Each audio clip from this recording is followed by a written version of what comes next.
Hey everyone, so today I'm going to go over 5 artifacts that I found by reading Wab Kinew's book, The Reason You Walk.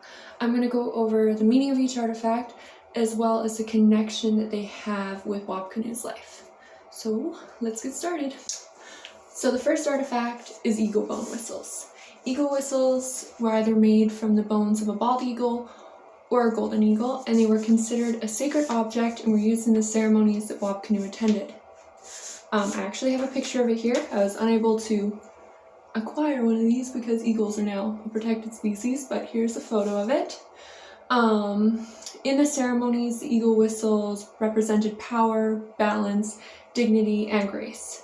For me personally, like after watching eagles soar over a lake at many points throughout my life, I cannot agree more with these words that they used to describe the eagle. They believe the eagle whistles had a connection to higher truths, intuition, and a creative spirit, which was achieved through hard work and knowledge.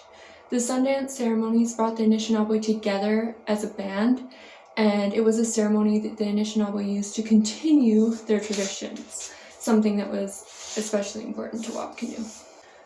The second one is smudging. Smudging was the act of spreading a combination of sage, tobacco, sweetgrass, and cedar on a person while they inhaled the smoke. So here I have a picture up here of the smudging bowl. So it was like a burning incense that they would inhale, and then they could also smudge on it. And it was the combination of sage, which is pictured below here, and tobacco, which is here, sweetgrass, and cedar. They believed that it carries their prayer as well as gets rid of their negative energy while leaving their positive energy behind. Smudging was a significant part of Wab Kinew's life. He not only practiced smudging at the Anishinaabe ceremonies, but he also did it with his own family, like his grandmother. The third one is the treaty medallion. So it's right here. It was represented to Wab Kinew when he was appointed chief. He wore this medallion at many Anishinaabe ceremonies that he participated in. The medallion was a sign of one of the treaties that were signed by the Indigenous people and the government. It was a sign of Indigenous people's rights to freedom. So Wab's Ndede had experienced much of the hatred towards the Indigenous people while he was growing up, and Wab, who was well aware of this, shows that he treasures this medallion greatly by wearing it at many ceremonies. The fourth artifact is the buffalo robe. This artifact is shown at the Anishinaabe wedding ceremonies as well as adoption ceremonies. It was laid out on the floor in front of their altar, and the ceremony started with the leader circling the buffalo skin in a clockwise direction. This symbol represented the path of the sun, which is from east to west. This artifact comes in play in Wab's life when he led his first adoption ceremony. His Ndede pushed him out of his comfort zone when he confronted him about being a leader. At this ceremony, it was an adoption for an archbishop.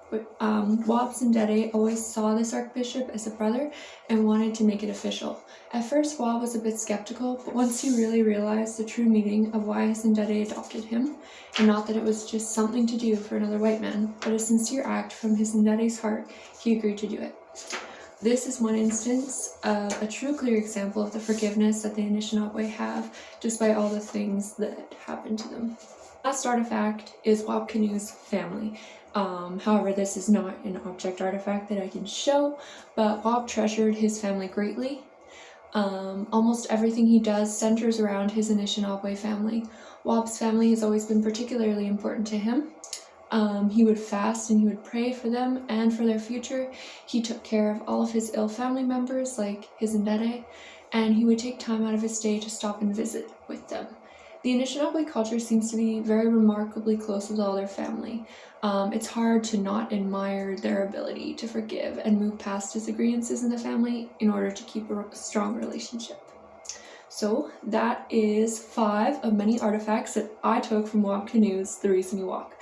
If you're interested in learning more about the Anishinaabe culture or just more about Wab Kinew himself, I strongly recommend reading The Reason You Walk. It's a really good read and it's quite the page turner. So thank you to everyone who has watched this video.